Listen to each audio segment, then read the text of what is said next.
Raymond Hempstead, founder and managing director of Supavest, sitting down today with George Mihaylov, the senior lecturer of Adelaide University Business School, and we're going to be talking about an amazing study that they've just released on the SMSFs and APRA funds. George, thanks for catching up with us. Real pleasure, thank you for having me. Really happy to do it. With your study, and in statistics, things can be manipulated and managed and given certain outcomes. What makes your study so powerful in what you've put out into the market? Great question. So our research is pretty unique in the marketplace. I often tell folks that no one else has a larger data set than what we have other than the tax office. So it's basically the largest privately held data set of SMSFs in Australia. Depending on which year you look at, we sample anywhere from half to almost 2/3 of all SMSFs.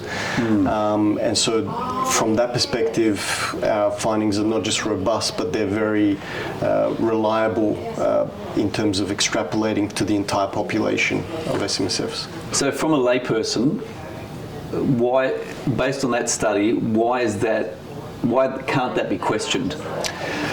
Look, I don't want to make any strong statements. First of all, you absolutely are welcome to question it. In fact, at universities, that's what we're designed to do and encouraged to do.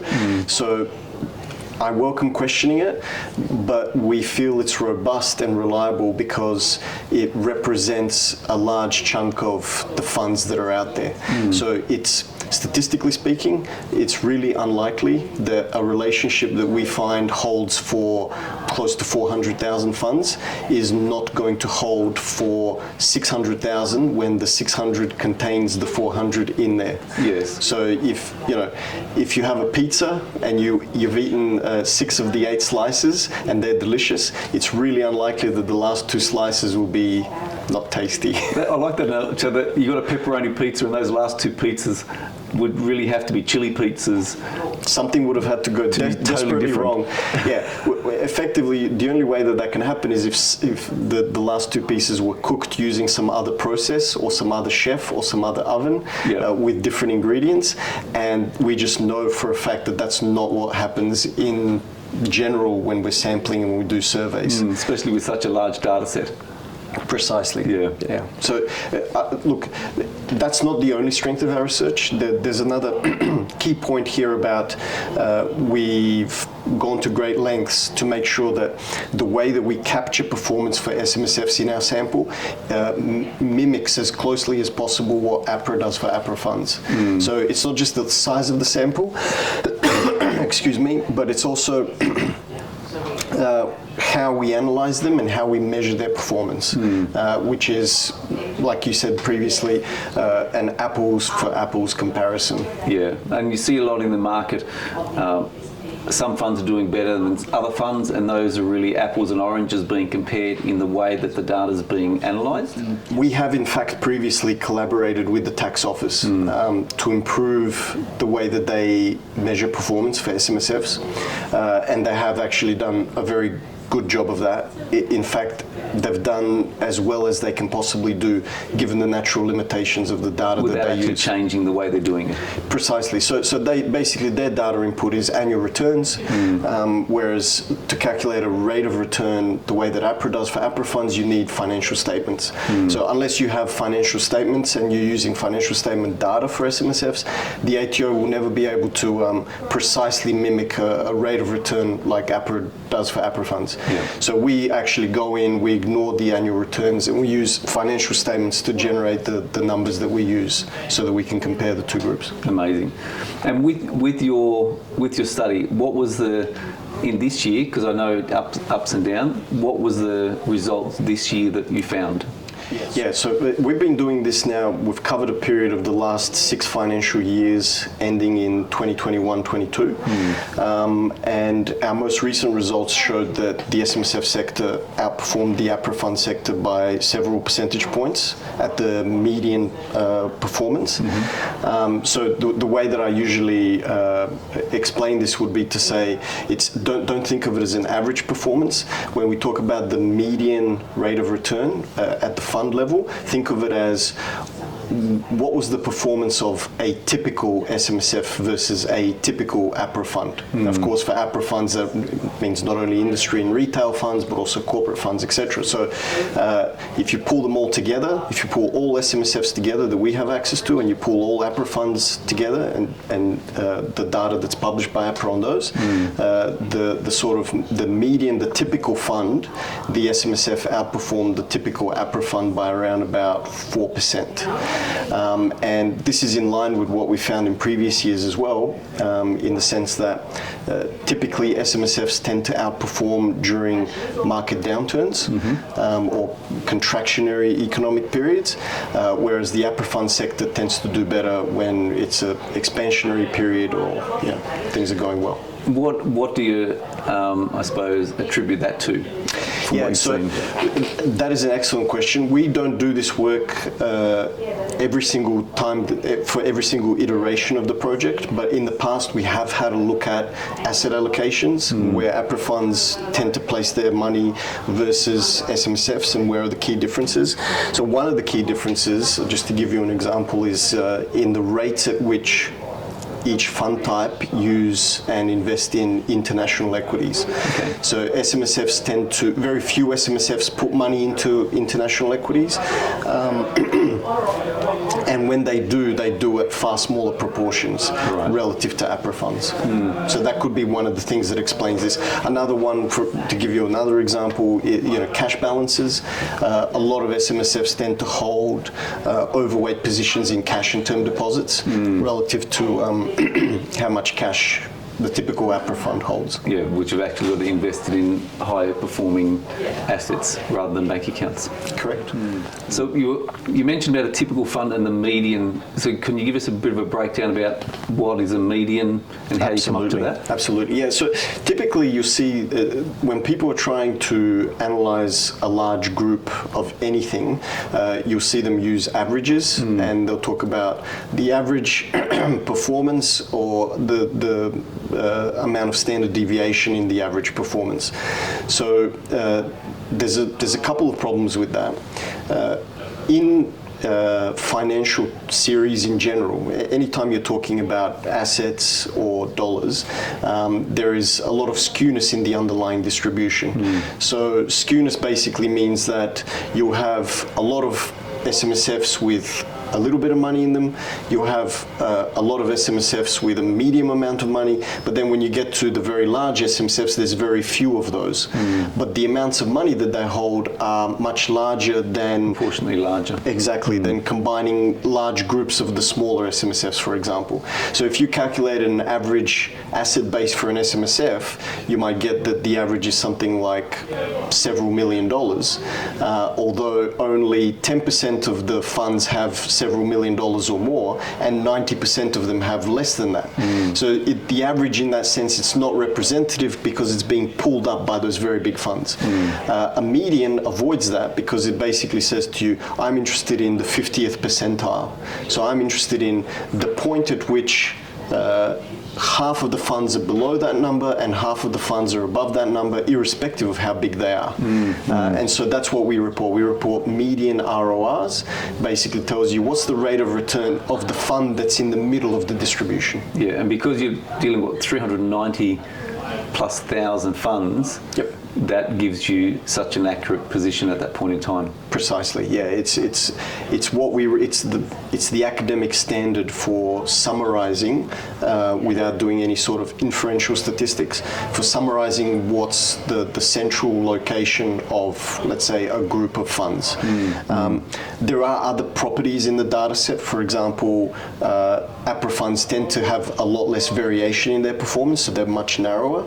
SMSFs tend to have a lot more variation, so there'll be a lot of SMSFs that vastly outperform the ROR number that we publish at the median. There are also those funds that do far worse, and that's not particularly it's not a particularly controversial point, because if you think about it, it's far easier to achieve consensus and benchmark hugging between a relatively small group of very large funds that are being professionally managed by people that have similar educational backgrounds and similar social networks, right? Versus a very large group of very diverse people with different objectives, different ideas, different backgrounds, different levels of financial and other education. And so it's not surprising to see a lot more variation in performance for SMSFs. But that's why we basically look at medians. You know, I'm interested in what does the typical SMSF tend to do, and I compare that against the typical APRA fund. Yeah, because also in SMSF, then you've got the asset allocation of what they can actually invest in isn't just in the share market. Precisely. What have you seen? What have you seen people invest in? So this is one interesting point to raise about our data. So all of our data is perfectly anonymized, and so we never look at individual trustees' personal details. We never receive names, addresses, all that sort of thing. But in line with that, we also never see individual asset purchases or anything that might be used to identify someone. So if a fund has business premises, we don't get addresses. If they're investing in other, excuse me, if they're investing in any other assets that could identify them in any other way, we don't see individual asset allocations. That includes even if it's something that can't identify the fund. That also includes asset classes where we wouldn't necessarily be able to identify the trustees of the fund. So if you're talking about listed equities, you know, buying shares in BHP doesn't necessarily identify you to me, but we still don't observe that data. So we don't know about any thing beyond just the broad asset classes where they invest. Cash and term deposits, domestic equities, Australian equities, international equities, listed and unlisted trusts. We see some data on LRBAs as well. But beyond those broad asset classes, we don't actually delve into specific investments. I suppose on the LRBA and people investing using debt, what sort of data do you get around that? So just the headline information, does the fund use an LRBA or not? And if they do, what's the nominal value? Our observations have been that has increased over time, but it's still a minority of funds that are using LRBA facilities. Yeah, and I suppose that's where Supavest comes in. We're allowing people to invest at their choice into property using an LRBA and therefore using leverage to maximise their position into an asset class. Most of that's in residential that we see at the moment, but it can be across in commercial. So this is, I suppose, a plug for us. I see that over the next couple of years, as you're doing the studies, you should be seeing that increase as people become aware of what they can now do using their super funds, and as their advisors become more aware of what's now possible as well. Absolutely. I expect those patterns to come through, or at least to continue to some extent, because we've already been seeing it a little bit. No, excellent. The way that APRA calculates performance for the funds that they regulate, they didn't actually invent the methodology that they use. It comes from GIPS, the Global Investment Performance Standards. An international standard. Correct, and it's been adapted for superannuation. So it's actually using a rate of return is not exclusive. Please excuse me. Is not exclusive to superannuation funds. You can apply a rate of return to any investment vehicle and any investment class. So a rate of return is simply augmented and adapted to the superannuation industry, and APRA has done that for us on our behalf for their funds, and we basically copy that to make sure that when we start comparing SMSFs to the APRA fund sector, we want to make sure that that's on a like-for-like basis. And over the 6 years, what's the comparison have you got between APRA funds and SMSF? Where do they sit each? So basically, the general trend is, like I said earlier, the APRA funds outperform in better economic times. SMSFs outperform the APRA fund sector during contractionary periods. like we discussed, probably because of the way that they allocate assets to safer asset classes and more conservatively in general. The performance differential is usually less than 1%. So I'll struggle off the top of my head to quote the exact figures over the last 6 years, but it varies anywhere between a half to 1.2 or 1.3% headline performance or outperformance or underperformance, depending on which year you're looking at. And the largest gap we actually ever saw was precisely for the 2022 financial year, where the SMSF sector outperformed by more than 4% at the median. Yeah, and I suppose reiterating that, there's rhetoric out in the market that one's better than the other. It really comes down to personal choice and the amount of control that you're looking to have over your funds. Well, precisely. I mean, certainly we would never make the argument that the performance results point to one over the other. It's very highly conditional on which APRA fund you're in, if you're in an APRA fund, and if you're in an SMSF, it's very highly conditional on what you invest in and where you place your money. So you can outperform or underperform in both, depending on what you do at the member or trustee level, respectively. And so, then it becomes absolutely, like you say, much more about control and, having that autonomy to direct into specific assets that are available to SMSFs, which are not available via an APRA fund. And then it comes back to the education and the professionals that you've got around you to make sure what you're doing is legal. Precisely, so the support services play a much greater role in the SMSF space, and you understand why, right? In an APRA fund, you have these nice, neat, packaged investment options, balanced growth, it ticks the box. Yep. So you're set, and the fund takes care of all of that for you. In an SMSF, obviously, that doesn't exist naturally. So you either have to go and search for it, or you have to replicate it manually yourself, which is, of course, where financial planners and financial advisors, accountants, lawyers, administrators, auditors, they have a very important role to play throughout that process to ensure that funds remain compliant with their obligations and that investments are in the best interest of the fund's objectives. And I know this is outside of the study, but part of our discussion earlier today was some of the downfalls that the ATO have been highlighting on in how some of the SMSFs are managing or necessarily not managing their funds. Yep. Can you talk on a bit of that as well? Yeah, so this is very recent. It's very fresh, actually. I think media is still disseminating it, and the sector is still trying to understand and figure out ways to address it. But basically, the ATO has been able to show that there is a small proportion of funds, SMSFs, that are illegally accessing their super early, in many cases unintentionally, because they're being I don't know what's the right word, spruiked. Sold to? Yeah, they're being sold to by people that don't necessarily have the best interest of the trustee in mind. And funds that get caught up in this sort of illegal early access, obviously the financial penalties are very significant. The tax rates are very high. They get taxed at the highest marginal rate. And so the ultimate result is it's very destructive for retirement savings and the wealth of these trustees.